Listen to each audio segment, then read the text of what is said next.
it to the ride cymbal. Ready, go. Hey everyone, welcome back to another Jazz Drummer Q-Tip of the week. And if you're new, welcome. Thank you so much for stopping by. I try to put out a video each week, so you know what to do. Press that bell notification button. Press the like button if you're enjoying the lessons. And also, please consider subscribing to let me know that you're really enjoying the lessons. Okay, now for the lesson. I'm going to jump right into this exciting lesson on how to improve your ride cymbal beat right now, today. Yes, ima. Okay, the most important thing you can do, especially early on, is listen.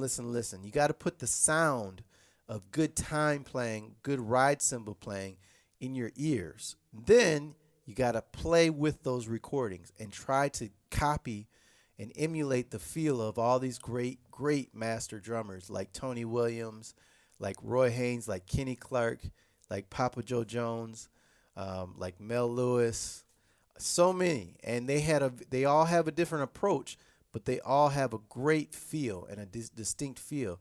And if we're not going after a feel with personality, which they all had, then it becomes just more of a generic, play whatever you want kind of ride cymbal feel. And I don't think that's what you want. So make sure you listen. You listen a lot. You play a lot with those recordings and see if you measure up. Do you measure up to the feeling that they're getting? Or is it something that's just kind of generic and it's kind of more muscle memory? Okay, so the second thing that you absolutely have to do is practice the ride cymbal every day. Every day. You have to do it. And I'm talking about just the ride cymbal, not, no drums, just ride cymbal.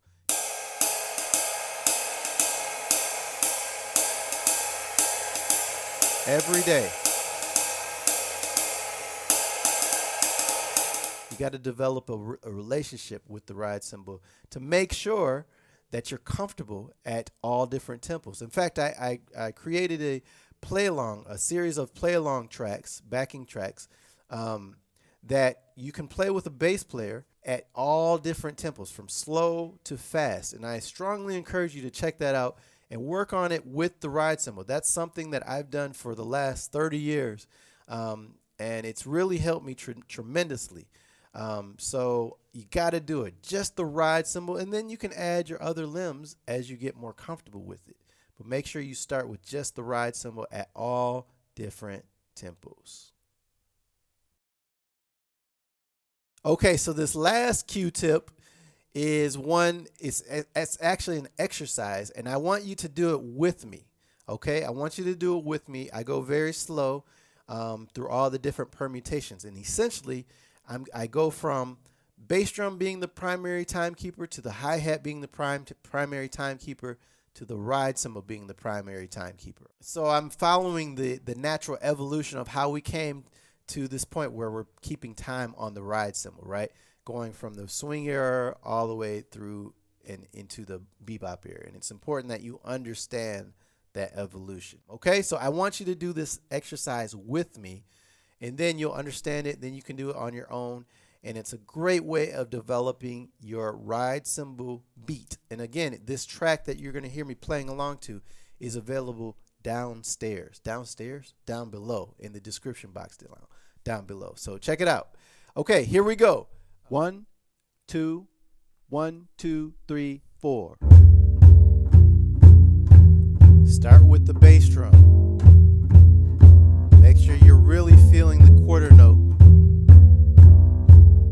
This is going to help you really feel the quarter note. When you hear it in the lower frequency, you can really it resonates with your body.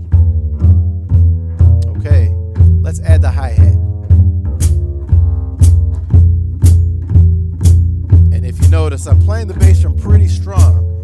That's going to change in a second, I promise. But for now, we want to play it nice and strong, similar to how it was played in the swing era. Oh.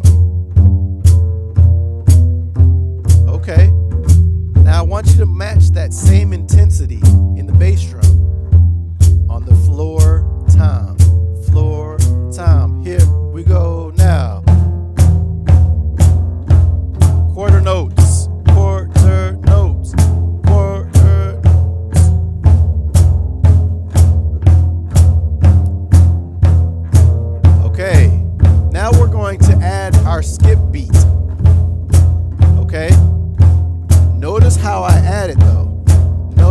sounds in the balance with the rest of the quarter notes. 1, 2, 3, 4.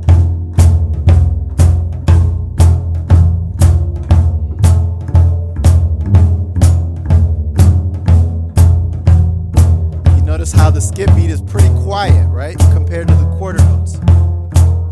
That keeps the emphasis on the quarter note. The quarter note is the main event, so to speak, that everyone's going to be dancing to. So we want to make sure that's nice and prominent and strong, just like our bass drum is still.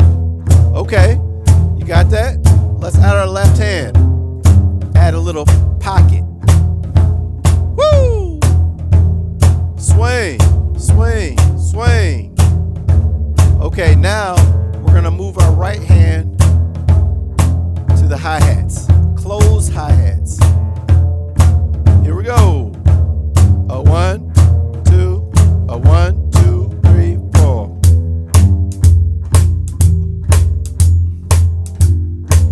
Woo!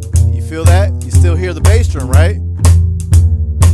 Now, as I promised, we're gonna play the bass drum quieter now. Oh, now you can hear the bass more. By the way, if you're interested in this play along, click the link down below. Great way to shed your time playing and your ride cymbal playing, which we're going to get to the ride, don't worry. But we want to make sure we maintain that drive of the quarter note, just like we had on the floor tom. Okay. And our left hand's giving us that pocket. Here we go. Opening and closing the hi-hat. Joe Jones.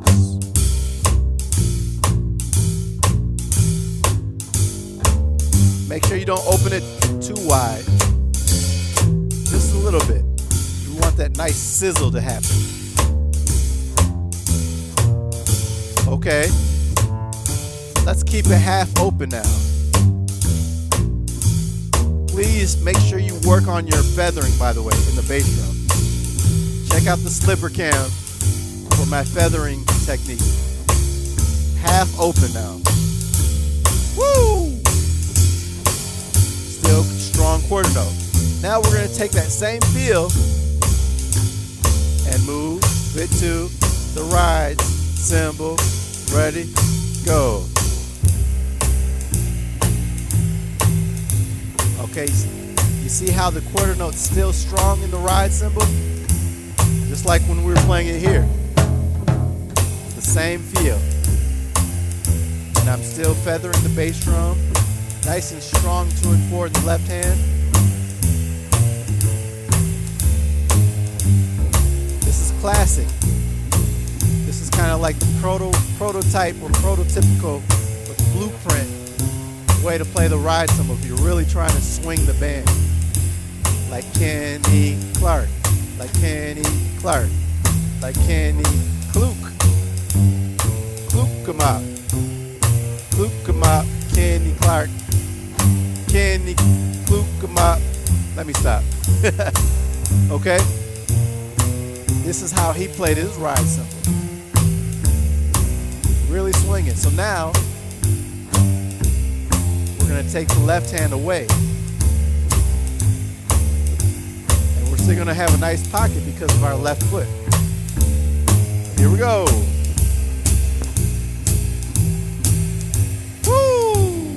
You still feel the pocket? I do. If I feel it, I know you guys feel it. Hopefully. Okay? Oh, don't get too busy with the left hand. You gotta put this face in, you know, you gotta make this face when you're trying to swing. You gotta move cool, you gotta, I'm kidding, please don't do that. All you have to do is swing.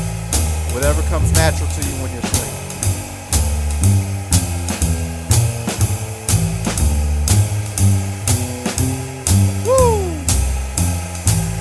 When you get really comfortable, you can start to change up the ride cymbal.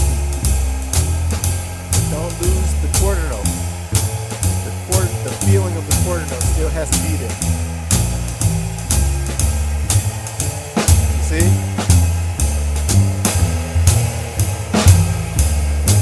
just play quarter notes. See?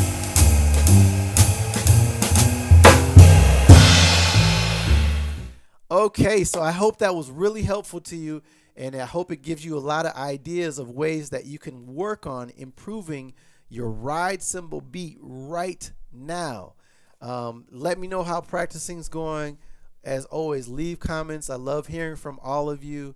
I can think of a bunch of people who always leave comments, Rita and Joel, and I'm blanking on names, but I really appreciate all the comments, okay?